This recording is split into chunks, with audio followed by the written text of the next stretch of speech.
Oi pessoal, tudo bem? Eu sou a Gabriela Pereira e hoje eu e a Maria Clara viemos falar um pouquinho sobre o Paulo Freire. Bom, o Paulo Freire ele nasceu no dia 19 de setembro de 1921 e faleceu em 1927. Ele foi um educador brasileiro muito respeitado, muito renomado, e ele teve um método inovador, e a Maria vai falar mais um pouquinho, tudo certinho, sobre esse método.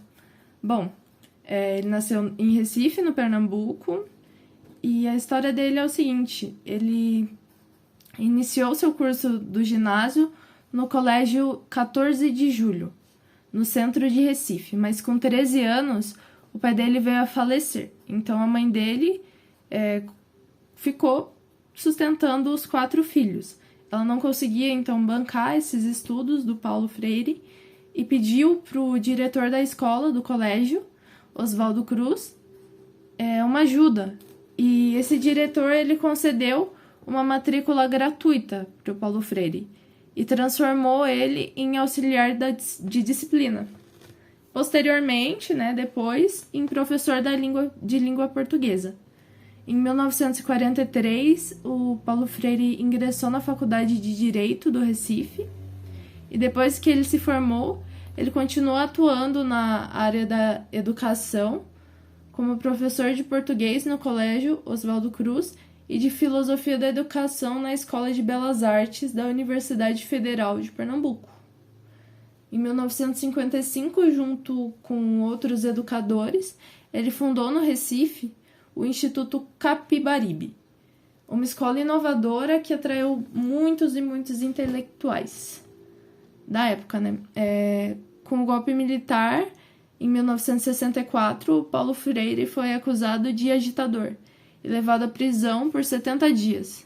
Depois disso, depois que ele saiu, da prisão, ele foi se exilar no Chile. Olá, meu nome é Maria Clara e eu vou falar um pouquinho sobre o método do Paulo Freire. Bom, Paulo Freire ele foi um educador brasileiro que é conhecido justamente por esses métodos de aprendizagem, principalmente no que diz respeito à alfabetização de jovens e adultos. Bom, seu método ele foi desenvolvido na década de 1960 como estratégia para a alfabetização de adultos, o que ficou conhecido popularmente como o método Paulo Freire. Esse método ele possui uma fundamentação humanista, ao vislumbrar na educação um ato criador, que proporciona para o indivíduo autonomia, capacidade de criticar e capacidade de decisão. Bom, o próprio Paulo Freire não considerava o seu método como um método de ensinar em si, mas mais de aprender, então estava mais próximo de uma teoria do conhecimento do que uma metodologia de ensino propriamente dita. Esse método de Paulo Freire, ele dizia que o educando, ele estava sempre em primeiro lugar, o educando era a chave de tudo, então ele sempre valorizava e colocava o educando em primeiro lugar e, acima de tudo, valorizava os conhecimentos que esse educando já tinha com ele, fazendo com que assim a autoestima dele subisse muito e, consequentemente, ele participasse mais das coisas, porque é bem mais fácil aprender quando você tem a participação ativa nesse processo de aprendizagem. Então, foi isso que Paulo Freire fez. Ele valorizou esses educandos acima de tudo, todos eles estavam alfabetizados. E também, pela questão da autoestima ser elevada, eles têm uma participação mais ativa na sociedade também. Paulo Freire tem muitas obras publicadas, eu vou citar 3 delas aqui, que é a Pedagogia do Oprimido.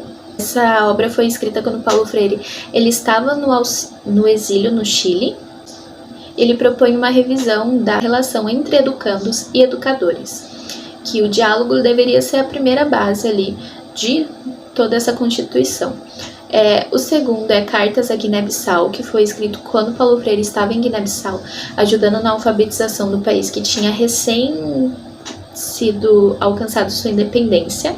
E o terceiro é a Pedagogia da Autonomia, na qual Paulo Freire diz que tem um objetivo muito claro nesse livro, que é apresentar o conjunto de conhecimentos e práticas que são indispensáveis para qualquer educador, seja ele progressista ou reacionário. Esse livro é muito importante para todos eles. Então foi isso, todas as obras de Paulo Freire são de extrema importância, mas essas 3 chamaram muito minha atenção. Então essas são as obras de Paulo Freire. Bom, eu trouxe aqui algumas frases famosas do Paulo Freire. A educação, qualquer que seja ela, é sempre uma teoria do conhecimento posta em prática. Se a educação sozinha não transforma a sociedade, sem ela tampouco a sociedade muda. Ninguém educa ninguém. Ninguém educa a si mesmo. Os homens se educam entre si, mediatizados pelo mundo.